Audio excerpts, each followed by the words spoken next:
கஷ்டமா இருக்கா? Interval of subset கஷ்டமா இருக்கா? ப்ராப்பர் சப்செட்னா என்னன்னே தெரியலையா? இதுதான் உங்களுக்கான வீடியோ. இந்த வீடியோவை நீங்க முழுமையா சப்செட்னா என்னன்னு பார்த்தீங்கன்னா உங்களுக்கு நான் ஒரு எக்ஸாம்பிளோட சொல்றேன். இப்ப ஏ இது கர்லி பிராக்கெட்ல தான் போடணும். ஏ 1 2 3 பி 1 2 3 4.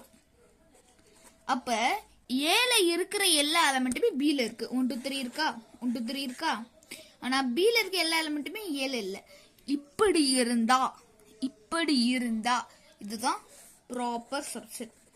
இப்போ இன்னொரு example, A is equal to ABC, B is equal to ABC. இதை நம்ம என்னன்னு சொல்லுவோம்? இது வந்து ப்ராப்பர் சப்செட்டா இம்ப்ராப்பர் சப்செட்? இது வந்து இம்ப்ராப்பர்.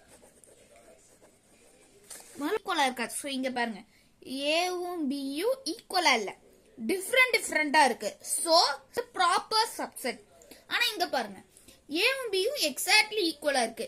எக்ஸாக்ட்லி ஈக்குவலா இருந்தா இது வந்து இம்ப்ராப்பர் சப்செட். ஸோ நான் இங்க பாருங்க, A is equal to 10 20 30, B is equal to 10 20 30 40.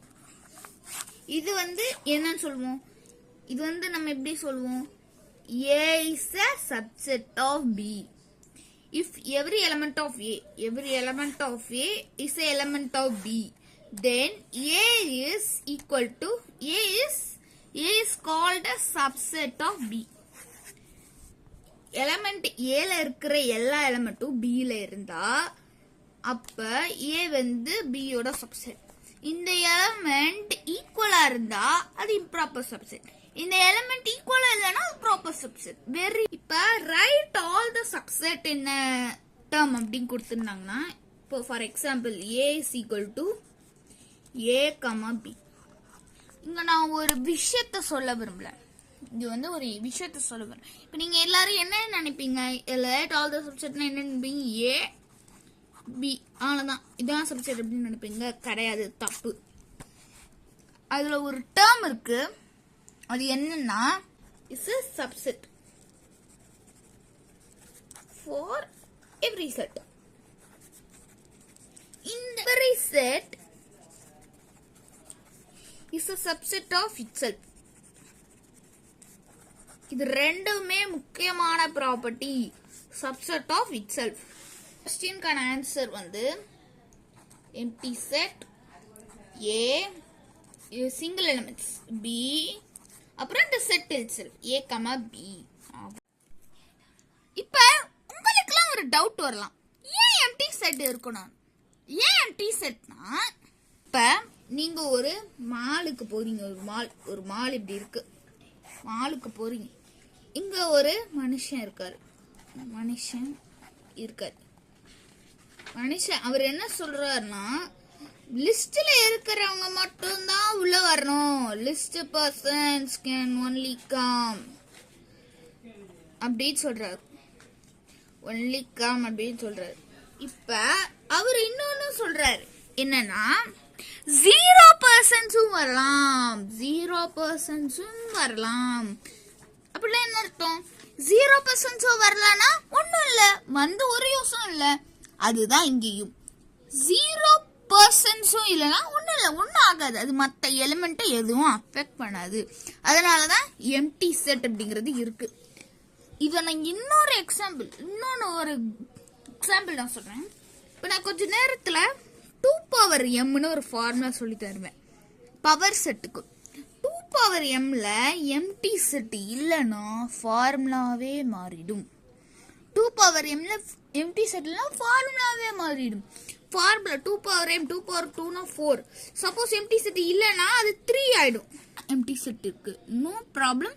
Just சும்மா இருக்கிறது தான் empty set. Every set is subset of itself. அப்படி பார்ப்போம். இப்போ ஒரு செட் A, அதுல ABC இருக்கு. இப்ப A ஓட சப்செட் ஏதோ இருக்கும், A தான். A is a subset of itself. அதுதான்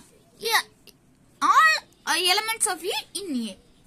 அதனால A is always subset of itself. இதை நான் இன்னொரு ரியல் லைஃப் எக்ஸாம்பிள் வச்சு சொல்றேன்.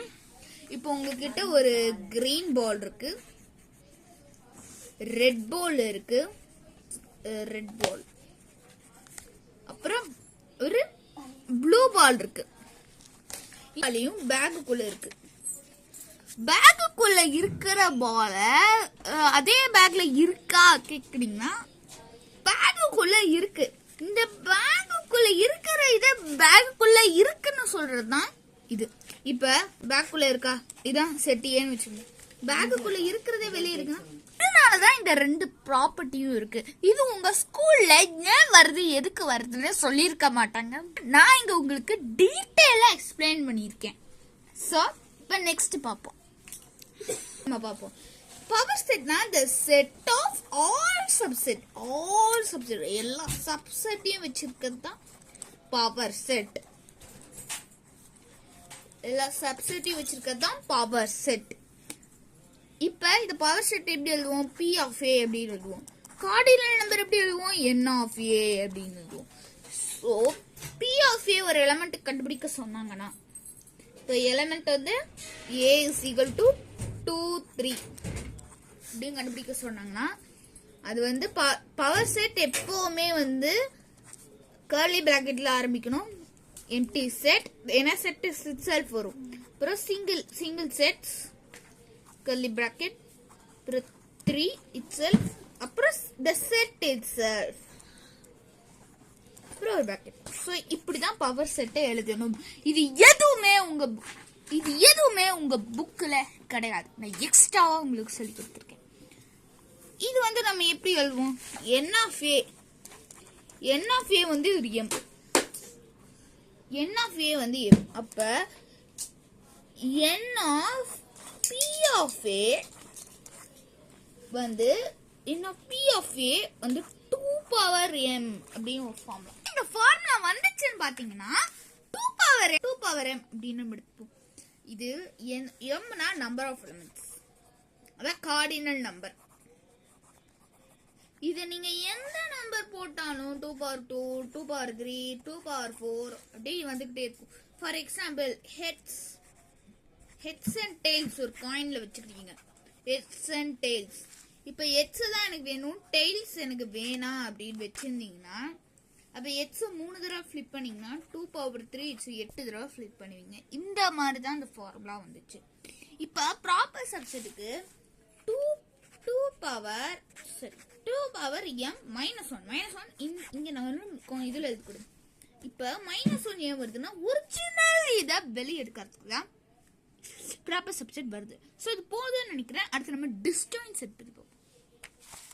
டிஸ்ஜாயின்ட் செட்னா there is no common element. நீங்க வெண்டை எலமெண்ட் படிப்பீங்க, இப்படி வரும். அதுல காமன் எலிமெண்ட் இருக்கு, ஆனா இங்க காமன் எலிமெண்ட் கிடையாது. இதான் டிஸ்ஜாயின்ட் செட். இது காமன் எலிமெண்ட் வந்தா அது ஓவர்லாப்பிங் செட். காமன் எலிமெண்ட் இல்லைன்னா டிஸ்ஜாயின்ட் செட், காமன் எலிமெண்ட் இருந்தா அது overlapping set. Simple top. Interval of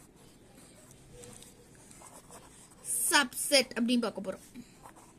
spelling தப்பா இருந்தா விட்டுருங்க. So interval of subset.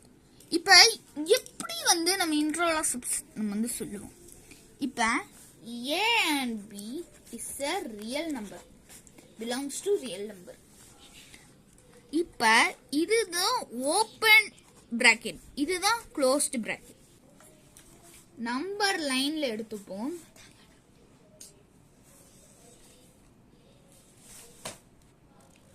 Open பிராக்கெட்னா ரெண்டுமே கணக்கு இல்ல. ஓபன் பிராக்கெட்னா ரெண்டுமே கணக்கு இல்ல. க்ளோஸ்ட் பிராக்கெட்னா ரெண்டுமே கணக்கு. ஒன்னு ஓபன் ஒன்னு க்ளோஸ்னா ஒன்னு மட்டும் கணக்கு. ஸோ சிம்பிளி ஓபன் பிராக்கெட்னா நோ டேக், கணக்கு எடுக்க முடியாது. க்ளோஸ்ட் பிராக்கெட்னா கணக்கு எடுக்கலாம், கேன் டேக். ஃபார் எக்ஸாம்பிள் இப்போ ஒரு நம்பர் லைன், இது ரெண்டுமே கணக்கு எடுக்கலன்னா A, B ரெண்டுமே கணக்கில்லை. இப்போ ஒரு நம்பர் லைன், இது ரெண்டுமே இப்படி கணக்கு இருக்கு அப்படின்னா இந்த பிராக்கெட் வர்றது இந்த பிராக்கெட் A, B அப்படின்னு. இப்போ ஒன்று மட்டும் கணக்கு இருக்கு, ஒன்று கணக்கு இல்லை அப்படின்னா A, B. இப்போ ஒன்று இந்த இந்த இது கணக்கு இருக்கு, ஏ பி கணக்கு இருக்கு, ஏ கணக்கு இல்லைன்னா ஏ கமா பி. ஸோ இது வந்து ஒரு இம்பார்ட்டன்டான டாபிக், நீங்கள் ப்ராக்டிஸ் பண்ணி பார்க்கணும். இந்த வீடியோ உங்களுக்கு பிடிச்சிருந்தா லைக் பண்ணுங்க, ஷேர் பண்ணுங்க உங்க ஃப்ரெண்ட்ஸ்க்கு. அது மட்டும் இல்லாமல் நீங்கள் அந்த வீடியோவை சப்ஸ்கிரைப் பண்ணுங்க.